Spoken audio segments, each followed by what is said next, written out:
watching, and thanks for joining us after day 3 of Trump impeachment #2. It's kind of like The Empire Strikes Back. We already know how it ends, but we're watching it anyway. Democrats could, at this point, they could produce a video of Trump looking straight into camera saying, I, Donald Trump, hereby incite this insurrection of violence. And most of the Republican senators would be like, but where's the proof? We didn't see proof. In order to win a conviction, Democrats have to flip a lot of senators. Let's break it down, actually. Let's put all the Republican senators on the wall here. And we'll start by assuming that all 6 Republicans who voted that the trial was constitutional will vote to impeach. It's not likely, but let's assume that. Romney, Toomey, Collins, Cassidy, Murkowski, and Sass will go that way. So we'll put them on the side. Now, we know that most of these people are scared that if they vote to convict, a big chunk of their voters back home will turn on them. They saw what the mob did to Mike Pence, so they're worried they'll get primaried and lose their seats. So let's remove anyone who is up for re-election in 2022. And then let's also remove anyone who's up for re-election in 2024, all right? So now let's get rid of the senators who voted to overturn the election. We know there's not a chance they will do the right thing. And we'll also say goodbye to Lindsey Graham because his secrets are apparently too dark to overcome. Now, that leaves 3 senators who say they plan to retire at the end of their terms. 12 Republicans who won't be up for re-election until 2026, and the 6 who voted yay on day 1. This is the group that can make a difference right here. They have the power. Most of them are lost causes, like Tom Cotton, Bill Hagerty. These guys, they would eat the hair out of Donald Trump's shower drain. But a few of them, who knows? Maybe 3 ghosts will visit them in the middle of the night tonight. So if you see one of your senators here, if you live in that state, maybe give them a call or an email or a tweet and tell them what you think. Here's the thing. If Americans cared as much about America as we do about Britney Spears, this would be a really great place to live. I mean, come on. If Spike Lee stood outside and encouraged people to storm the Capitol, he'd be in prison right now, okay? The Democrats made an excellent case, so much so, Trump's lawyers are now only planning to use 3 of the 16 hours they're allotted to rebut. Maybe they realized he's only planning to pay them for 3 of the hours, but one of Trump's lawyers left during the middle of the hearing today. He left to go do an interview with Fox News. OJ must be laughing his ass off. Fox News is obviously aware of how rock solid and damaging the case against Trump is, so they made the decision to stop covering the whole thing. Instead, they're turning the faux outrage button up to 11 to try to scream this away. This is political theater that will go nowhere. I think most Republicans found the presentation by the House managers offensive. It became very redundant, too. It was like the same thing, the same person. We have a rogue impeachment. Impeachment? A rogue House. The whole thing is ridiculous. A rogue Senate. They are literally impeaching a president who isn't even the president anymore. A rogue trial. They're yelling at someone who's already left the room. They're all excited to be able to grandstand. This is a kangaroo proceeding. All this lawyer talk is baloney. People are entitled to be idiots. The whole thing is just political. Emotional political theater. More political theater. Political theater. Political theater. The sham impeachment part 2 is unconstitutional. The whole thing is a sham. We should take some crime tape and wrap it around the whole damn Capitol building. It's a nothing burger. Yeah, it's more like a Whopper, a double Whopper with a Biggie-sized fries, but Trump's argument there is basically, yes, maybe I did shout fire in a crowded theater, but the people trampling each other were acting on their own. And these people who acted on their own, I wonder if you can use stupidity as a defense. You can plead insanity. Why not? These dopes, not only do they believe this orange imbecile, not only did they break the law, violently forcing their way into a federal building, many, if not most of them, posted pictures of themselves at the scene of the crime. Trump supporters who had broken into the Capitol were taking selfies, streaming live videos, and posing. In fact, they wanted the president to know, this is me. In fact, you can see the person wrote on his own posting, this is me. They should print that out and hang it on the wall of his cell. And it's not just a small handful of nuts. 18% of Americans who've heard of QAnon believe the QAnon claims are at least somewhat accurate. And that number would be a lot higher if the Jews weren't eliminating the ones who know the truth with their space lasers.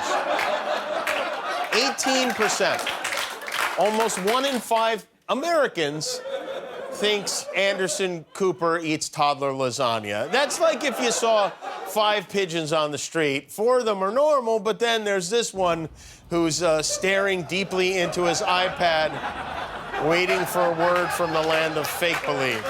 That's Q right there. The new theory going around the Q Morning Zoo is that Trump will be re-inaugurated on March 4th, which is the date they used to inaugurate presidents in the old days. That's the crazy part. The funny part is the Trump Hotel in Washington raised their prices for that day. For real. This man will miss no opportunity to fleece the sheep who believe in him. He can't help himself. It's like he thinks they're an ATM. By the way, if Q had any sense of humor, he would have made the date April 1st. I bet none of them would have gotten it. Guillermo, are you ready for Valentine's Day? I'm ready, Jimmy. In what way are you ready? I already ordered flowers for my wife. Very good. And I'm gonna make her breakfast on Sunday. You're gonna make her breakfast on Sunday? Yes. Oh, very good. Well, my wife and I are doing something. We're having a romantic weekend in the garage.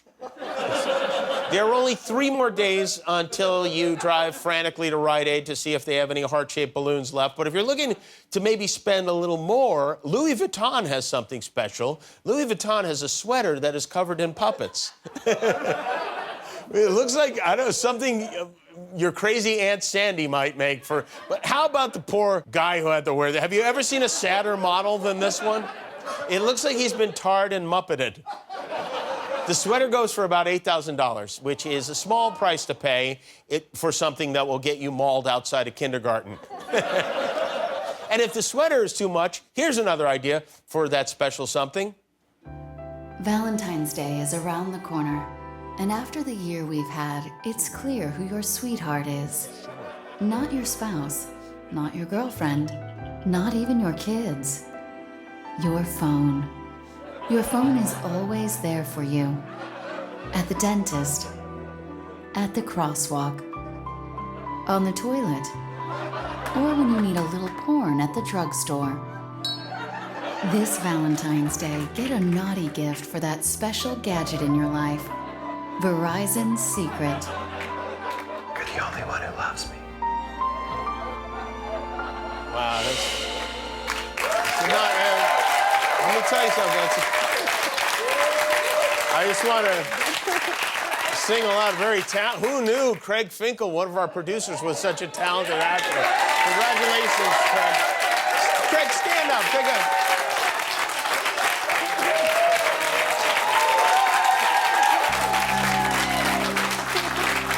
We would throw flowers at you right now, but they're like $9 a piece, so... Since we are about to embark on a weekend of love, we went out to the farmer's market here in L.A. to ask couples about their relationships. And because everyone we talked to was wearing a mask, we were able to swap their voices from one mouth to another in a special Valentine's Day edition of Masking Questions. Chris, what are some of your biggest turn-ons? All right, so right now, I'm pretty easy. Like, you know, like when you're pregnant, you want to have sex more? Like, that's a thing. Let me ask you this. Mackenzie, what are some of your turn-ons?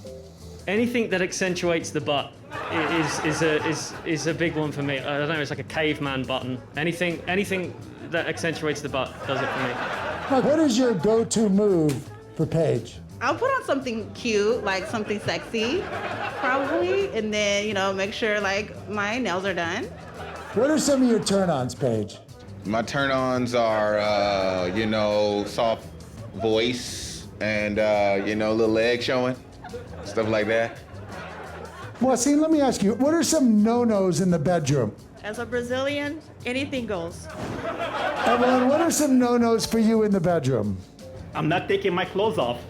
That's a no-no. Tracy, who is your hall pass? I would have. I have to go with the Holly to the Berry, Holly Berry. You know. Tracy, who is your celebrity crush? Your hall pass, your one freebie?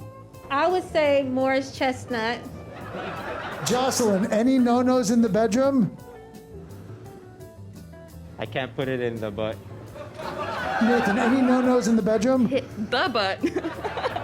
Marcos, how do you get Kristen in the mood? How do you seduce her? You know, I have some little outfits that I like to put on. Kristen, how do you get Marco in the mood? It depends by the season, but usually start with a nice dinner and a glass of wine. Marco, who is your celebrity crush? Your hall pass. Leonardo DiCaprio. What do you like about him? It starts from the head and goes to the toes. I mean, honestly, you know, all of it. Kristen, who is your freebie? I started with Pamela Anderson, I guess, yes. I'm of the 81, so pretty old school. Pamela Anderson, I would say, yes. I like very much the breast. For sure, the eyes. Roderick, what would be a great Valentine's Day for you? A great Valentine's, sleep, some wine and sleep. Janae, what about you? Yeah, I mean, tune it up, some candy, and steak and lobster. There it is. Janae, what's the secret to a good relationship? Yeah, I mean, to be very honest, just shut the up and shut the up. That's your answer? Yeah, I mean, not too much talking, just shut the up. Oh my gosh. Well, that's, maybe he should have taken his own advice. All right, one more thing before we forge ahead. It's Thursday night, which means it's time to bleep and blur the big TV moments of the week, whether they need it or not. It's this week in Unnecessary Censorship. They claim that Donald Trump incited this insurrection on January 6th when he said things like, oh, like hell. But this person's conduct, but the behavior, but the statements, but his act. Invade the Capitol. I remember watching Warren Moon, my father, at the University of Washington. They was pretty good. The worst I think I've been in a long time. Is it easier or harder when the is actually a little bit smaller? Oh, yeah, for sure. If you have a small it may just blow away with all that wind we got out there. Check this out. President Clinton and I used to talk about who's the most of presidents. He's probably more than I, but I've a lot of them. You guys, you all. Thanks for watching. If you liked that video, click the subscribe button. And if you didn't like it, well, you hurt my feelings.